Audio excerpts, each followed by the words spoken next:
कि महाराज जी का स्वास्थ्य बार बार गिर जाता है और उनके पास बिल्कुल अनट्रेंड आदमी है जो सो कॉल्ड सेवादास हैं, बट उनको रफली हैंडल करते हैं और बहुत अब्यूसिव लैंग्वेज महाराज जी के साथ भी यूज़ करते हैं। लेकिन जो भक्त हैं वो इसको देखते हैं तो हमें बहुत पीड़ा होती है इस चीज़ को। उनको उठाते हैं, बहुत रफली उठाते हैं, खींचते हुए ले जाते हैं। कई बार महाराज जी कहते हैं मैंने नहीं उठना, लेकिन 4 आदमी आ जाते हैं, उनको ज़बरदस्ती उठा देते। ये तो सबके सामने होता है, इसलिए ये बात छुपी हुई नहीं। जानबूझकर उनको अस्वस्थ रखा जाता है। उनका फूड कौन देता है? वही लोग देते हैं। कोई न्यूट्रिशनिस्ट आता नहीं है, जबकि यहाँ डेरे में किसी चीज़ की कमी नहीं है और करने वालों की भी कमी नहीं है। अगर धन की कमी है तो सहयोग देने के लिए भी हमारे जैसे लोग बैठे हुए हैं। जब मैंने कोई इन्फॉर्मेशन मांगी है, इन लोगों ने कभी मुझे कोई इन्फॉर्मेशन दी नहीं है। यही कहा है कि नहीं, मैंने जैसे एक इन्फॉर्मेशन मांगी कि क्या इनको गद्दी दे दी गई है, उत्तराधिकारी तो चुना गया था, ये तो सबके सामने सार्वजनिक बात है।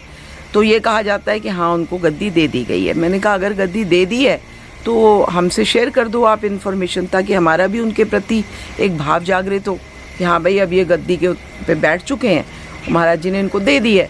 तो फिर इन्होंने कहा कि वो नहीं देंगे, अभी नहीं दे सकते, क्योंकि जब तक महाराज जी जीवित है, महाराज जी ये यहाँ की परंपरा है।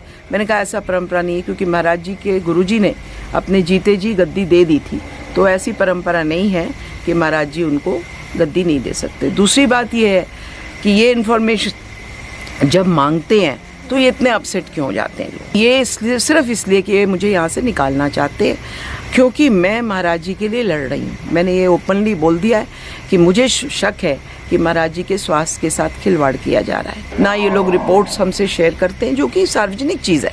भक्तों के साथ रिपोर्ट शेयर करने में क्या दिक्कत है? हॉस्पिटल भी शेयर करता है। तो ये सारी बातें हैं जिसमें ये लोग होते नहीं, कोई यहाँ बोलता नहीं।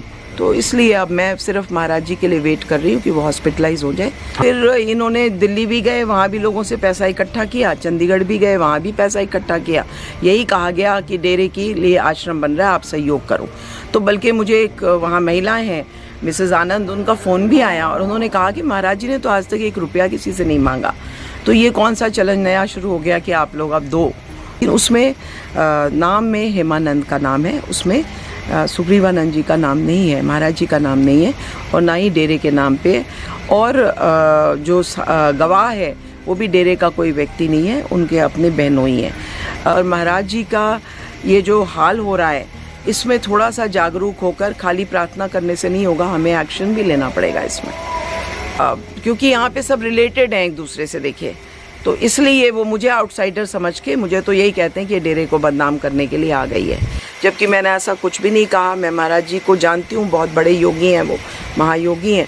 मैं उनको बहुत श्रद्धा, क्योंकि मैं पढ़ी लिखी लेडी थी, मुझे क्या ज़रूरत थी इतनी दूर से यहाँ आने की और अपना जीवन, नौकरी छोड़ देने की, घर बार छोड़ देने के लिए। बिल्कुल, अगर इस माता की बात में 1% भी सच्चाई है तो आचार्य श्री सुग्रीवानंद जी महाराज को तुरंत मेडिकल सहायता की आवश्यकता है। उनकी जान को खतरा है। अगर एक भी भक्त को लगता है कि महाराज जी के स्वास्थ्य के साथ खिलवाड़ हो रहा है, तब भी उनकी केयर करने वाले सेवकों को तुरंत प्रभाव से बदल देना चाहिए या उनके साथ एक अतिरिक्त टीम तैनात कर देनी चाहिए।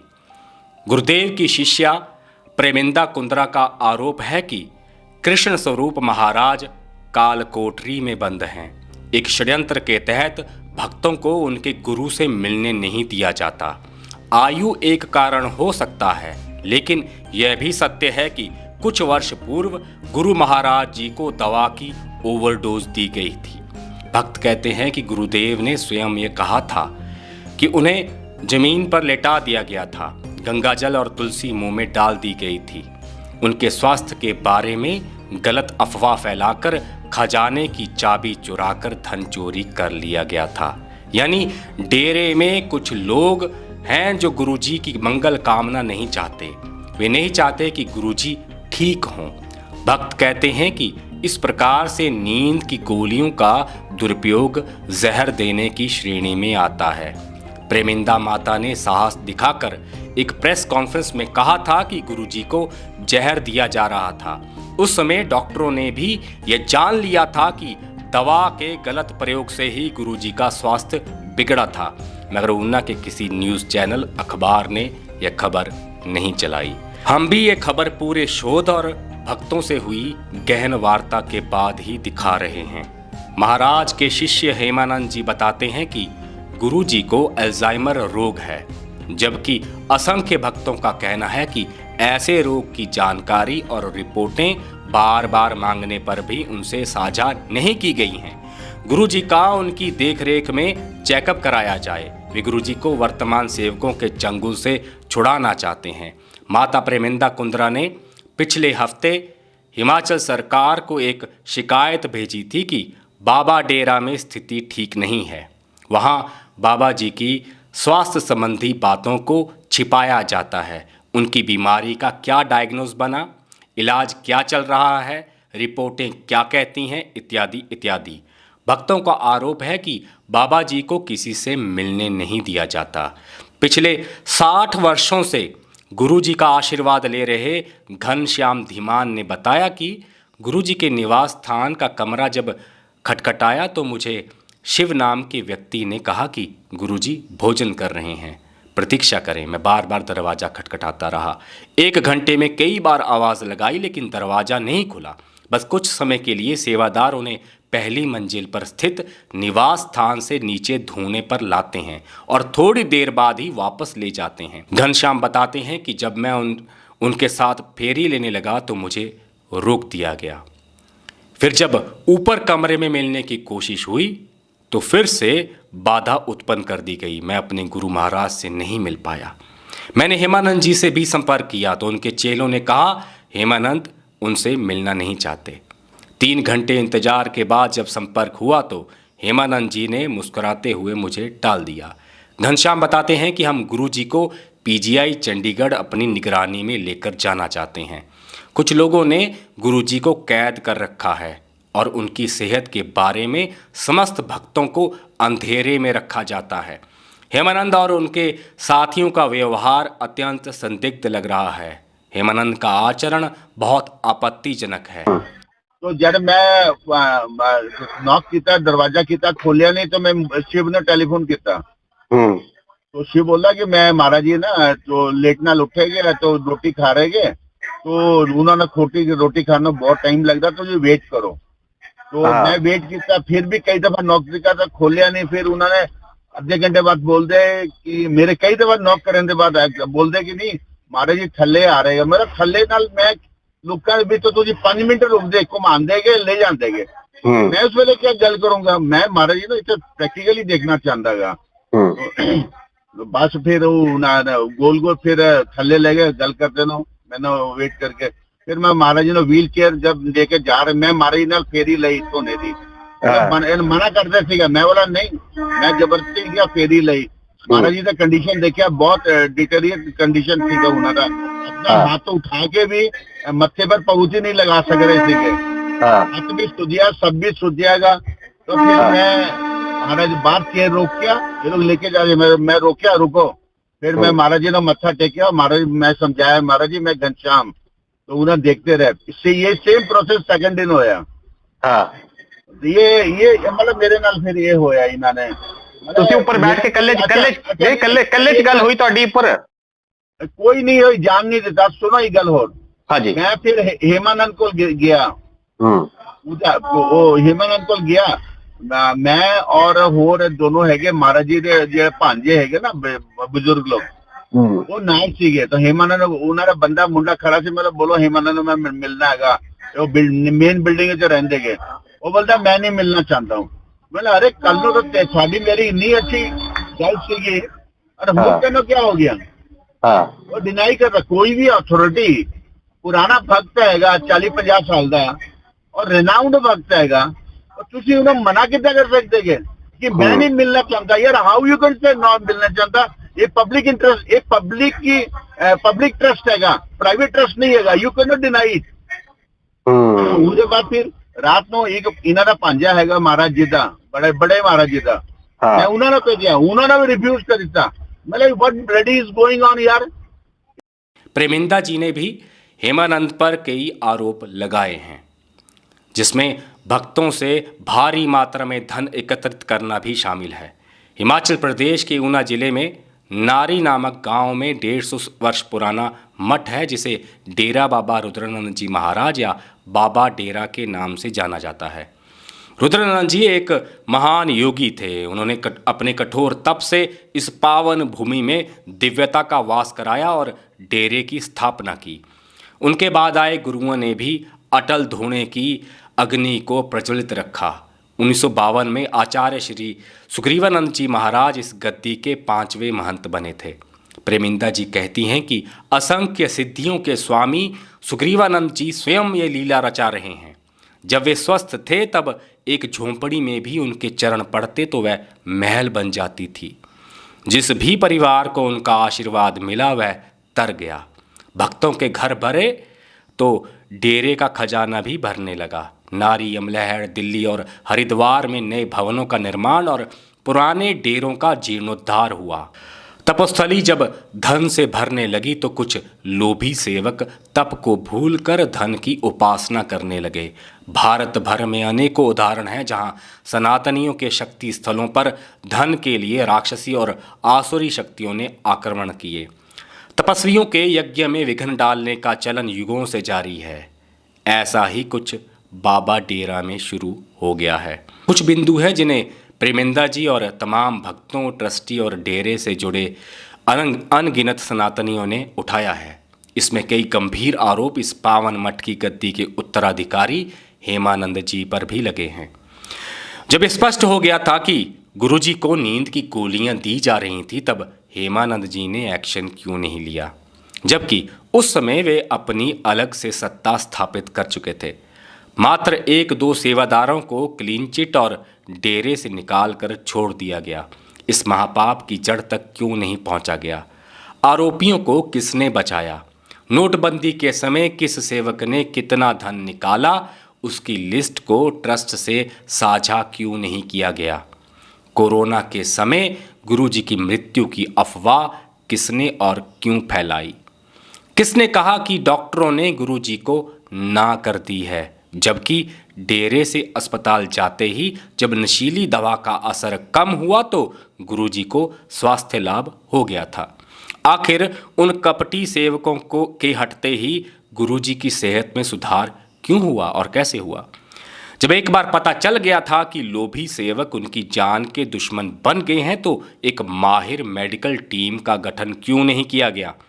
क्यों गुरुजी को पेशेवर डॉक्टरों और कुशल पैरामेडिकल स्टाफ की निगरानी में नहीं रखा जाता? क्या डेरे के पास इतना धन भी नहीं है कि किसी डॉक्टर, किसी भक्त डॉक्टर को उनकी देखभाल के लिए तैनात किया जाए? अगर एलोपैथी ना सही तो बताया जाए कि कितने वैद्य गुरुजी की सेवा के लिए बुलाए गए हैं। क्यों डेरे में आयुर्वेद के ज्ञाता डॉक्टरों को कार्य पर नहीं लगाया जाता? प्रेमिंदा जी कह रही थी कि एक डाइटिशियन को भी रखा जा सकता था जो गुरुजी के भोजन का ख्याल रखता और उन्हें जल्द स्वस्थ करने की कोशिश करता।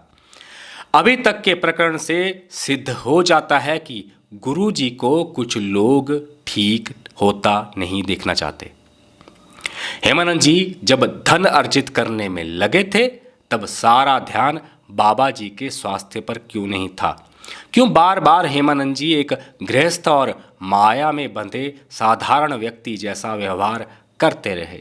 उन्होंने बिना गुरुजी और बाबा डेरा ट्रस्ट को बताए मथुरा वृंदावन में करोड़ों की जमीन खरीदी, जबकि यहाँ नारी डेरे के प्रत्येक संस्थान को जीर्णोद्धार की आवश्यकता थी। पुरानी इमारतों के लिए रंग के पैसे नहीं थे। नए शौचालयों के निर्माण के लिए पैसा खत्म था। कोरोना में एक तरफ हम डेरे के गुरुकुल के आचार्यों को मात्र 4,000 रुपया वेतन देते रहे और वहाँ नए आश्रम के लिए करोड़ों भी जुट गए। डेरे का गुरुकुल महाराज जी के हृदय का टुकड़ा है। आज यह गुरुकुल पतन की ओर है। मुट्ठी भर छात्र ही बचे हैं। जिस प्रकार से हेमानंद जी और कुछ सेवकों की संपत्तियां और ऐश्वर्य बढ़ा है, क्या उसी प्रकार डेरे के गुरुकुल का विकास नहीं हो सकता था? यहाँ आचार्यों के लिए सम्मानजनक वेतन के पैसे नहीं हैं, वहीं दूसरी ओर हेमानंद जी महंगी से महंगी गाड़ियों पर भक्तों का धन खर्च करते रहे, जबकि गुरुजी ने उन्हें सिर्फ भजन और तप करने का आदेश दिया था।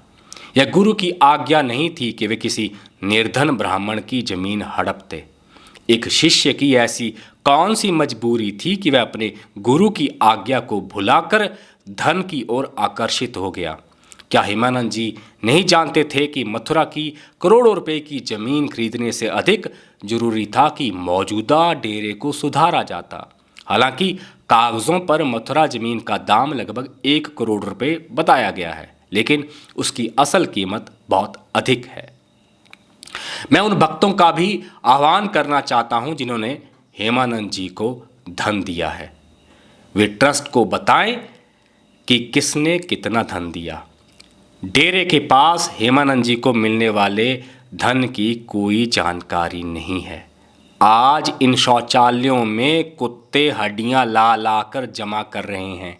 गंदगी का अंबार लगा है, सीवरेज ओवरफ्लो हो जाता है। गौशाला एक दूध की डेयरी की तरह चलाई जाती है। गौमाता के खुर देखकर समझ लीजिए कि एक बार गले में रस्सी बंधी तो वह मरकर ही खुलेगी। जबकि डेरे के पास जमीन की कोई कमी नहीं है जहां गौमाता खुले में विचरण कर सके।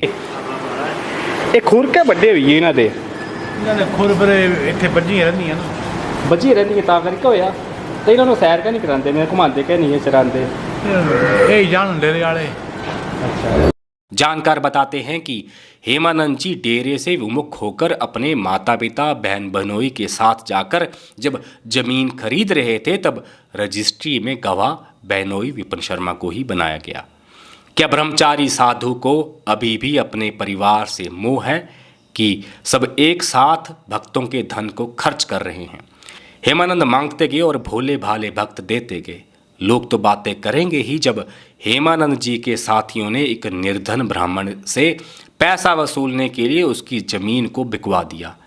हेमानंद जी ने हमारे साथ हुई भेंट में इस बात को माना है कि उन्होंने ब्राह्मण से पैसे लेने थे, वो वापस नहीं कर पाया तो उसकी ज़मीन बिकवाकर कर्ज की भरपाई करवाई गई। रिकवरी में इतनी तीव्रता तो बैंक भी नहीं दिखाते। हालांकि हेमानंद जी ने यह नहीं बताया कि उनके साथियों ने गैर कानूनी ढंग से उस ब्राह्मण का एक चेक अपने ही एक साथी और एक ऐसे व्यक्ति के बैंक खाते में लगा दिया जिसका ब्राह्मण से कोई लेना देना नहीं था।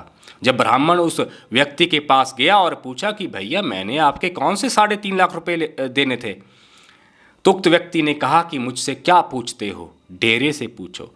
जिस गुरु ने अपने सेवकों के महल बनाए हों उसका शिष्य ब्राह्मणों की जमीनें बिकवा रहा था। पैसे की वसूली के समय कोर्ट केस, हिंसा, बल और जान से मारने की धमकियों का प्रयोग भी किया गया। क्या तपस्वियों के इस पावन डेरे के किसी साधु को ऐसा व्यवहार शोभा देता था? जबकि दूसरी ओर ऊना के कई नामी और खासम खास लोगों ने डेरे के करोड़ों रुपए डकार लिए हैं। निर्धन ब्राह्मण को डेरे से निकाल कर तो पैसे वसूल कर लिए, लेकिन रसूखदार पर दया क्यों दिखाई? देखिए, सनातन में एक सन्यासी और ऋषि का आचरण बहुत महत्वपूर्ण माना गया है। अपने परिवार की मोह माया में फंसे हेमानंद जी के लिए पंजावर से आए लोगों ने गुरु जी के साथ अभद्र व्यवहार भी किया था। एक प्रत्यक्षदर्शी ने मुझे बताया कि 2 वर्ष पूर्व बाबा जी दवा की ओवरडोज से बाहर आ चुके थे। उस दिन हेमानंद जी की माता, भाई, जीजा, मासड़ और पंजावर इत्यादि गांव के लोग डेरे में पहुंचते हैं। महाराज जी धूने पर बैठे थे। लोग हंगामा करने लगे कि हेमानंद जी को गद्दी दो। यहाँ तक कि यह भी कहा गया कि बाबा जी शर्म करो, आपको तो गद्दी 26 वर्ष की आयु में मिल गई थी, हमारा बेटा तो 40 का हो गया है। प्रदर्शनकारियों में ऊना के कुछ दुकानदार भी शामिल थे। यह सब उसी गद्दी के लिए हुआ जिसके लिए गुरुजी ने हेमानंद जी को 2015 में ही अपना उत्तराधिकारी नियुक्त कर दिया था। ऐसे में जब उत्तराधिकारी बना ही दिया था तो उस दिन पंचायत लाने का क्या मतलब बनता था? प्रत्यक्षदर्शी बताते हैं कि हेमानंद जी की माताजी ने आचार्य सुग्रीवानंद जी महाराज से कहा कि हमने अपने बेटे को रोटी के लिए यहाँ नहीं छोड़ा था, उसे गद्दी दो। इस पर महाराज जी ने कहा, बहुत ऐता कुछड़ चाक के ले जा।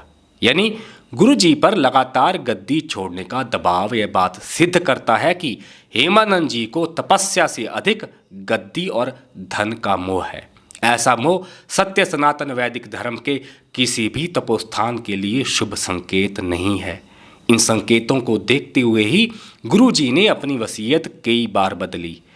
गुरुजी ने मंदिर ट्रस्ट को यह भी शक्तियां दे दी हैं कि अगर महंत का आचरण सही ना लगे तो ट्रस्ट डेरे के लिए नए महंत का चयन कर सकता है।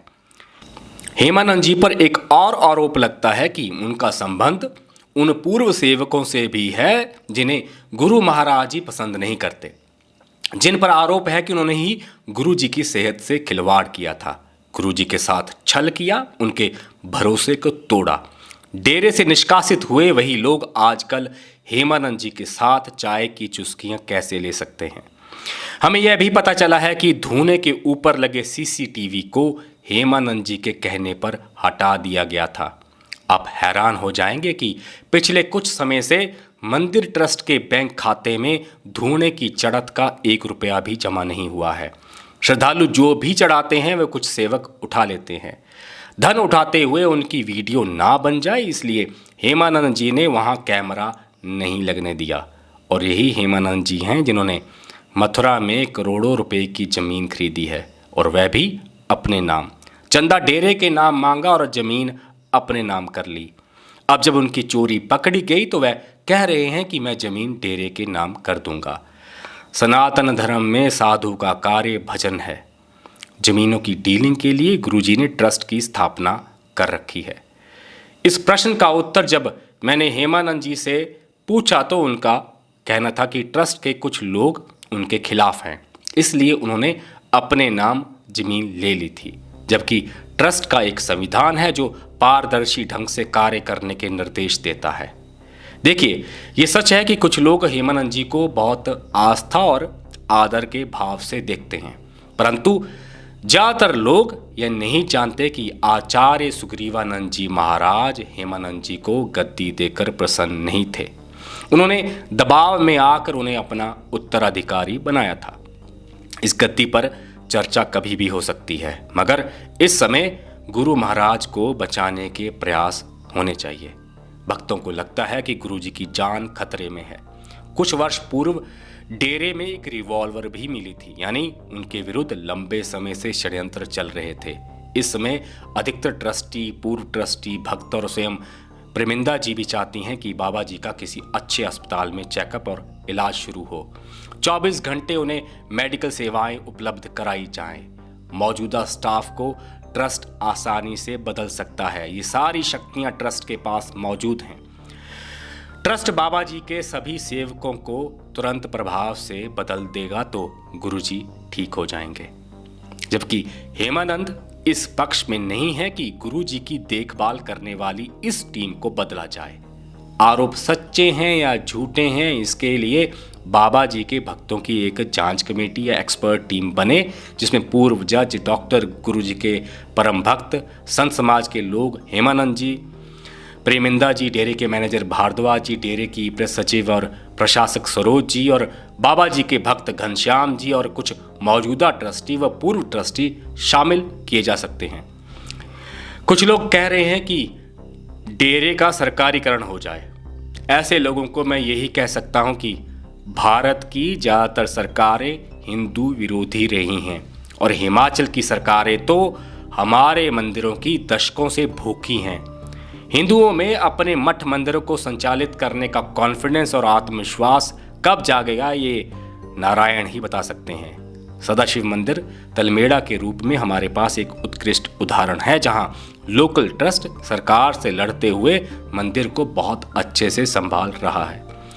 सनातन के केंद्रों को यदि सरकारी बाबुओं और नेताओं के पंजों से बचाना है तो केवल मंदिर की व्यवस्था, उसके साधकों और तपस्वियों पर फोकस करना होगा।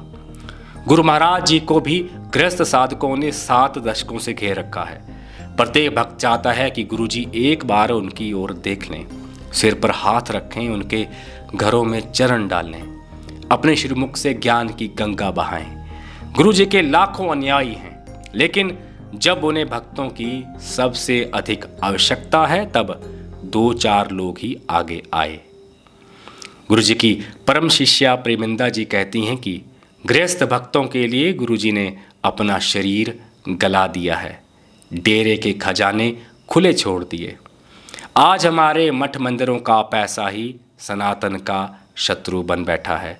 अगर डेरे पर इतनी चढ़त ना चढ़ती तो शायद गुरुजी का जीवन भी खतरे में ना पड़ता। डेरे का लूटा हुआ धन फिर से लौट आएगा, लेकिन बाबा जी नहीं आएंगे। साक्षात भगवान स्वरूप गुरु महाराज के स्वास्थ्य को लेकर जो भी संशय हैं उन्हें दूर किया जाए, शिकायतकर्ताओं की शंकाओं का पूर्ण निवारण किया जाए। और मेरी हाथ जोड़कर विनती है कि सरकार को बिना बीच में डाले समस्त सनातन परिवार और भक्त इस विषय को जल्दी से सुलझाएं। बाबा जी को जल्द मेडिकल सुविधा दी जाए। कोई दवा की दुकान वाला नहीं, बल्कि एक क्वालिफाइड डॉक्टर और स्टाफ नियुक्त किया जाए, क्योंकि सरकारों की दृष्टि सदैव हिंदू मंदिरों पर रहती है। सरकारें ऐसे ही मौके की ताक में रहती हैं कि कब उन्हें अवसर मिले और वे एक हिंदू मठ को कब्जा लें, क्योंकि जब जब सनातन कमज़ोर पड़ा है तब तब राष्ट्र डगमगाया है। ऊना के लिए इस डेरे का क्या महत्व है यह मुझे बताने की आवश्यकता नहीं। अंत में प्रेमिंदा जी को गुरुजी ने रहने के लिए पक्का निवास दिया था। आज गुंडागर्दी करते हुए लोगों ने पुलिस बुलाकर गुरुजी की एक प्रिय शिष्या के साथ अन्याय किया, उन्हें डेरे से बाहर निकाल दिया। उस भीड़ को ऐसा आचरण करना किसने सिखाया? कौन है जिसके इशारे पर डेरे के वातावरण को अशुद्ध किया जा रहा है? गुंडागर्दी का नंगा नाच पहले कभी भी इस डेरे में नहीं हुआ है। आखिर गुरुजी की शिष्या को प्रताड़ित करने वाली महिलाएं और भीड़ किसने भेजी थी? कौन है जो आचार्य सुग्रीवानंद जी महाराज की शिक्षाओं के उलट व्यवहार कर रहा है? यह तपोभूमि है, कोई पैसे की खान नहीं। आज जो भी इस डेरे में है वह गुरुजनों के वर्षों के तप का फल है। प्रत्येक विषय की जड़ में जाना सनातन की परंपरा रही है। इस पुण्य विषय पर हमारा कार्य निरंतर जारी है, और अगर आपको लगता है हम सही कार्य कर रहे हैं तो आप नीचे दिए गए UPI नंबर पर हमें सहयोग भेज सकते हैं। धन्यवाद। जय भवानी। हर हर महादेव।